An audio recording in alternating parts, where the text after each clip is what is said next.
Okay, guys, so this is a continuation of 16.2.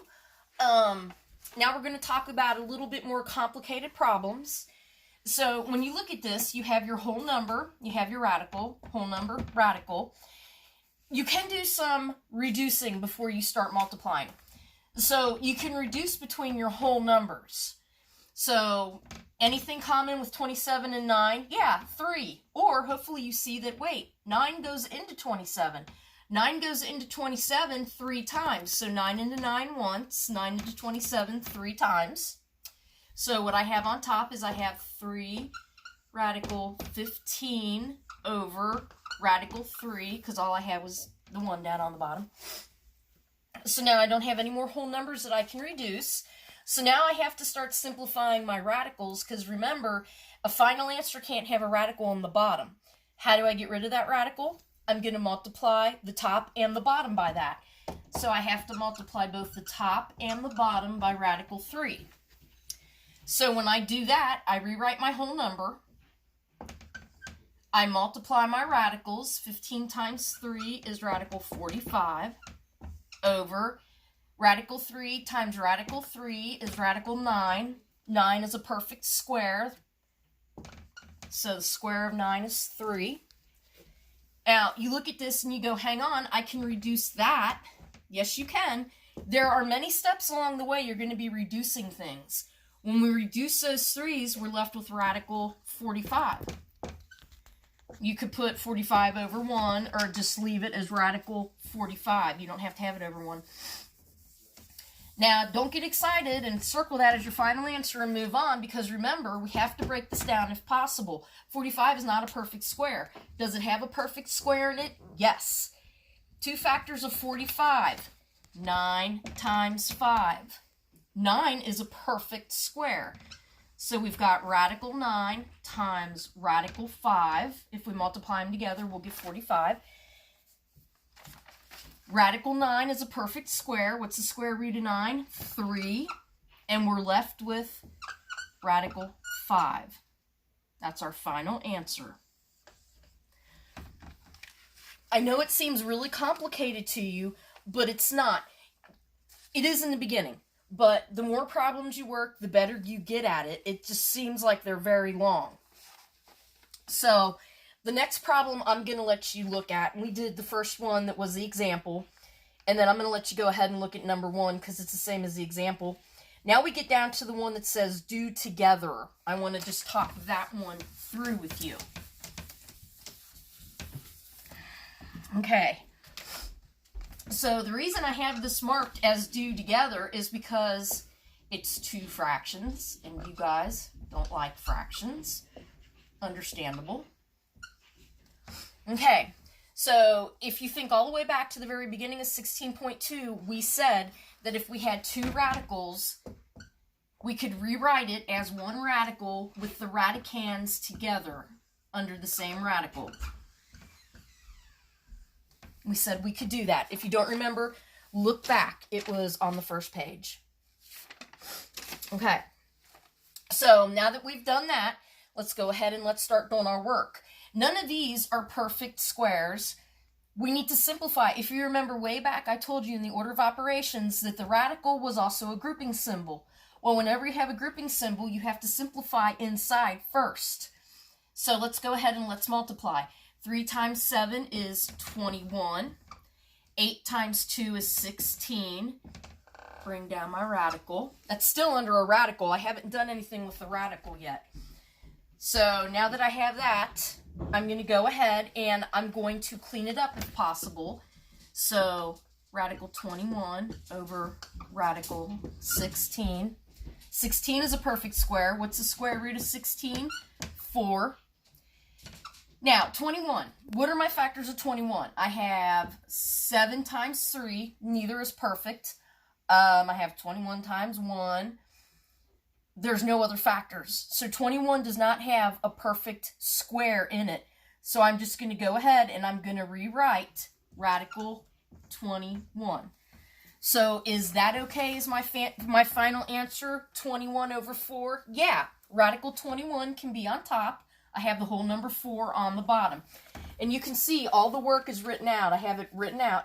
You can't do anything else. It's okay that you have a radical on top because on the bottom you have a whole number. And as you work these out, I always tell you this, as you work these out, the more you work, the more all these problems are going to look alike to you. So right now you're looking at them and you're like, they all look different. They do, but they're not. Let's look at one more like this. Just keep simplifying, simplifying. You can simplify, continue to simplify throughout working all of these problems. You're going to be surprised at how many different times you simplify when you're working these. So the next one is radical 5/6 times radical 120. So the first thing you want to do is go ahead and make them like. So we're going to put 120 over 1. So now I can go ahead and let me start multiplying. Let me write it together. 5/6 times 120 over 1. I can go ahead and I can do some reducing if I want, or I can just go ahead and I can multiply it. It's up to you what you want to do. So let's go ahead and let's just multiply, because I think in class that's how a lot of you like to do it. So 5 times 120, I know some of you know it, but some of you don't. 120 times 5 gives you 600.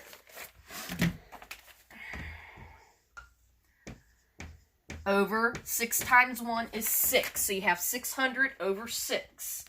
Now, can I go ahead and can I do any reducing in here? Yeah, of course I can. So 6 goes into 6 one time. 6 goes into 600 100 times. So what I'm left with, I'm running out of room, is that'll give me radical 100, and I can put over 1 or just write radical 100. So let me come over here. So now you got to decide, is that going to be my final answer? Well, ask yourself, is 100 a perfect square, or can I divide this into factors that have a perfect square? If you don't know it, you should. But if you don't know it, put it in your calculator, and you're going to see that the square root of 100 is 10. So you could have done some reducing here if you wanted to before you multiplied it. Doesn't matter which way you go, you're going to end up with 10 as your final answer. Okay, so then on the next page, it says property of radicals, and we're talking about index numbers, what you do with them. When you have the same index number, you can rewrite it, the radicands under one radical with the index number, because the index number is the same. When we're talking about index numbers, and you've been doing all this, remember, it's understood to be a 2. Again, over here, if it's written as 2 individual problems, like we did the problems before, you can rewrite it as 1 fraction underneath 1 radical. So let's take a look at those problems that are on there, applying those terms, or those ideas. So the first thing you have is you have radical 8x to the 8th. Now keep in mind, what do you do when you have exponents? You're going to raise an exponent. When you have an exponent raised to a power, you multiply. So what are the factors of 8? You could go 8 and 1. You could go 4 times 2. So if I change this, if I rewrite this to x to the 4th squared, because 4 times 2 is 8, I can rewrite it like that. Don't let me forget my parenthesis. Well, what happens to my radical when I square something? When I square something, my radical goes away, doesn't it? Because my square, my raised to the 2nd power, makes my radical disappear. So when I simplify this, I'm left with x to the 4th. It comes back to these ideas right here, and also the rules of exponents. So if you don't remember the rules of exponents, or you never learned them to begin with, you need to know them now, or you're going to have problems. So that's what we did right here. We had a variable raised to an exponent. We said, how can we break the exponent up? And we want to try to break it up into factors, one of which is 2. Because then, if we make the 2 a square, it's going to make the radical go away. Let's look at the next one. We have radical 8p to the 10th. 8p to the 10th. So 8's not a perfect square. Can we break it into a perfect, do we have factors that are perfect square? Yeah. So 4 times 2 is 8, right? 4 is a perfect square, so that's good. Now, what about that p? Is there any way that I can break up this exponent so one of my factors are going to be 2, because then it's going to get rid of my radical? Yeah, I can. I can go p to the 5th times 2, right? Because 5 times 2 is 10. So when I look at this, I can write this another way. I can write it as radical 4 times radical 2 times p to the 5th. If that helps you a little bit better understand what we're doing. 4 is a perfect square, right? So the square root of 4 is 2. Okay? 2 is not a perfect square, so we're going to go ahead and we're going to leave it as radical 2. P5 squared is going to go ahead and it's going to make my radical disappear. So if my radical disappears here, I'm left with p to the 5th, right? Now, where are you going to put p to the 5th? Are you going to leave it inside or are you going to put it outside? You're going to put it outside. You got rid of its radical by squaring it. You got rid of its radical. So this is going to be 2p to the 5th radical 2. This one, you're going to have to think about a little while. Because when you do this, maybe another way for you to write this, it might be a little bit more helpful, is if you only put the parenthesis around the variable, around the radical that has the variable. There's different ways you can write it. Write it whichever way is going to help you remember exactly what you need to do, the proper steps to take. So your final answer is 2p to the 5th radical 2. This 2 came from my 4, radical 4. This 2 right here is this radical 2. I can't do anything to simplify it. P to the 5th came from over here. 5 times 2 is 10. That's what I need to do. When I square a radical, the radical goes away. And I'm left with what I had under the radical. So that you might need to think about a little bit. I know that can be a little confusing. So on your next page, you can see you have perfect cubes written down. You should have these memorized. If you don't have them memorized, because Common Core doesn't make you memorize anything, then at least write them down on a note card so you can have them right next to you when you're doing your work. So these are perfect cubes. Just like we had perfect squares, we have perfect cubes. And then after that, we really don't worry about it. Okay, so let's take a look at this. You've got your perfect cubes written down right there next to you.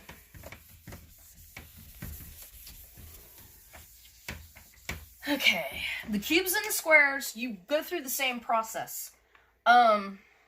So the first example I'm given is this. Okay, and you say, is 108 a perfect cube? Well, you look at your perfect cubes. You go from 64, cube root of 4, to 125, the cubed root of 5. So no, it's not a perfect cube. However, can I break it up into factors, one of which is a perfect cube? So you're going to have to think about this for a little while, and you're going to have to come out with the factors of 108. So I'm just for sake of moving you along, and it is right here on your paper. Factors of 108, one of which that is a perfect cube, is 27 times 4. How do I know that? Because I worked them out ahead of time. But when you do it yourself, you have the luxury of time, whether you want to or not. I know 27 is a perfect cube of 3. So I can rewrite this, and I know that I have to have cubed roots because my index number is 3. So looking at 108 and saying, what's a perfect square? We're not talking squares, we're talking cubes. So we got 27, the cubed root of 27, times the cubed root of 4. So what is the cubed root of 27? It's 3. 3 times 3 is 9, times 3 is 27. So right here, this is going to give me 3. Now, what about 4? Is 4 a perfect cube? No. We start at 8. So I can't break him down any further. So I have my 3 that comes from that. Over here, I'm just going to rewrite it. So I have 3 and the cubed root of 4. That is my final answer. And the cubed roots take you a little bit longer if you don't have them memorized. But you can use your calculator. Remember, I showed you on the last video how to use your calculator to figure things out. So for like the next one, we have the cubed root of 250. So right off, if I were you, I'd stick that in my calculator and see if 250 is a perfect cube, which it's not. You can put it in your calculator and you can see that. So then I would start looking at my perfect cubes that are up here, and I'd say, okay, can I break 250 down into factors, which something is going to be a perfect cube? And I look, 8, 27, 64, 125, 125. 125 times what is 250? 125 times 2? So I can break this down. The cubed root of 125 times the cubed root of 2. 2 is not a perfect cube, so I know I'm just going to be rewriting this, dragging on down. I'm just rewriting it. 125 is the cubed root of what? I'm looking at the cubes that I have in front of me. 5. So this can be broken down into 5. Now, I have to be sure when I write this, it's clear what I'm writing. I have the whole number 5. I get a little bit messy with this. My index number has to be inside of there, and my radicand has to be inside of there. So when I'm writing my final answer on the exam, I have to be sure it's very clear to me that this doesn't look like that, or I've seen all kinds of crappy things written down. You have to make it clear that the 5 is a whole number, that the 3 is the index number, it has to be in that little crook, and the 2 is the radicand, it's underneath. Okay, so then you have some more examples on here. The cubed root of 32. And again, you would look up here. 32 is not a perfect cube. What are factors of 32? Are any of them cubes? Yeah. 8 times 4. Well, I can see that 8 is the cubed root of 2. That's why I broke it up. So that's what I did with these. I looked up here and I used my cube roots. So down here, this one's harder. So let's look at that. 32 to the 4th root. Because I told you there's perfect squares and perfect cubes. This isn't perfect anything. This is to the 4th root, 32. So what I would do to this is I'd say, okay, this is to the 4th root. I don't have a nice, neat little 4th root trick to do. So I'm going to start looking at the factors of 32. Okay. Do I have any what are the factors of 32 that I can break this down? Well, I can break it down to 16 times 2, right? I mean, that's pretty obvious to all of you guys. I can go 16 times 2. Why am I doing that? Well, 2's not going to change. I can't break 2 down at all, can I? But let me ask you this. This is saying what number times itself 4 times is going to give me this. And this takes some thinking. You're not just going to pull these out of your pocket really quickly. I'm going to take, and first I'm going to write this down so I don't forget what I'm doing. And like I said, I'm not going to be able to break this down, because I'm not. What times itself 4 times gives me 2? Nothing. Back over here. What times itself 4 times will give me 16? Start small. I always tell you guys to start small. So let's start with 2. 2 times 2 is 4. Times 2 is 8. Times 2 is 16. Why did I go to 2? I didn't go to 2 because I knew it was the answer. I went to 2 because it was the smallest number, and I always tell you to start with the smallest number. So the 4th square, they call it the nth root, of 16 is 2. And you can put it in your calculator. 16 second function y to the x 4, hit equal, and it's going to give you 2. So this breaks down to 2 because 2 times itself 4 times gives me 16. This I can't break down, so I'm going to rewrite it. That's my final answer. I can't cancel out those 2 2's or anything like that because they're not alike. He is a whole number. He is a radicand. They are not like terms. So I'm not going to give you a ton of these to the nth root, but I'll probably give you a couple so you can prove to me that you know how to do it. But I'm not going to give you anything crazy like, I'm not going to give you an index of 10 with a gigantic number underneath there. I'm not going to do that.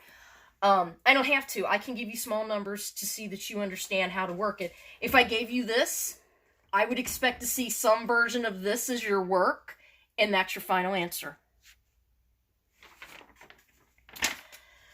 Okay, so that's the last example for this section for 16.2.